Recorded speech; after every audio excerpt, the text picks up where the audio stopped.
I can imagine that. Well, Miss Matilda is quite as good, better in one respect. What is that?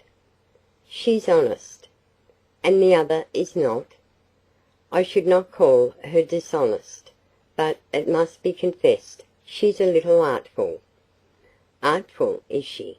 I saw she was giddy and vain, and now, he added, after a pause, I can well believe she was artful too, but so excessively so as to assume an aspect of extreme simplicity and unguarded openness. Yes, continued he, musingly, that accounts for some little things that puzzled me a trifle before. After that, he turned the conversation to more general subjects. He did not leave me till we had nearly reached the park gates.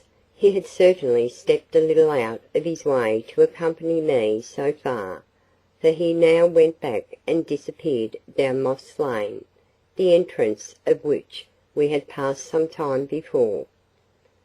Assuredly, I did not regret this circumstance. If sorrow had any place in my heart, it was that he was gone at last, that he was no longer walking by my side, and that short interval of delightful intercourse was at an end.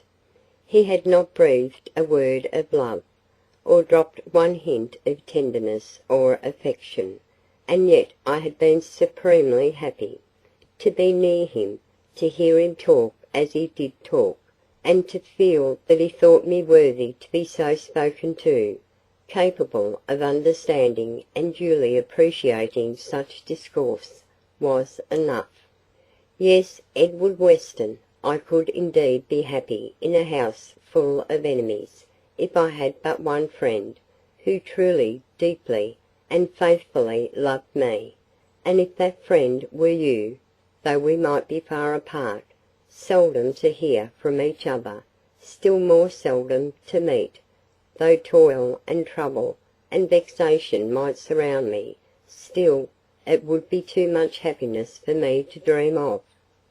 Yet who can tell, said I within myself, as I proceeded up the park, who can tell what this 1 month may bring forth? I have lived nearly 23 years, and I have suffered much, and tasted little pleasure yet.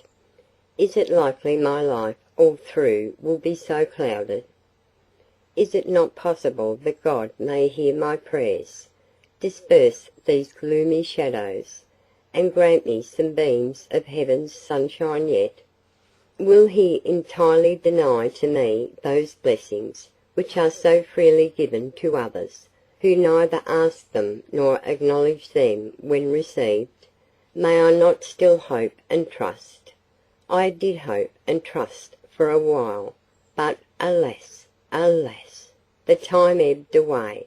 1 week followed another, and excepting one distant glimpse and 2 transient meetings, during which scarcely anything was said, while I was walking with Miss Matilda, I saw nothing of him, except, of course, at church. And now the last Sunday was come, and the last service. I was often on the point of melting into tears during the sermon. The last I was to hear from him, the best I should hear from anyone, I was well assured. It was over, the congregation were departing, and I must follow. I had then seen him and heard his voice too, probably for the last time. In the churchyard Matilda was pounced upon by the 2 Mrs. Green.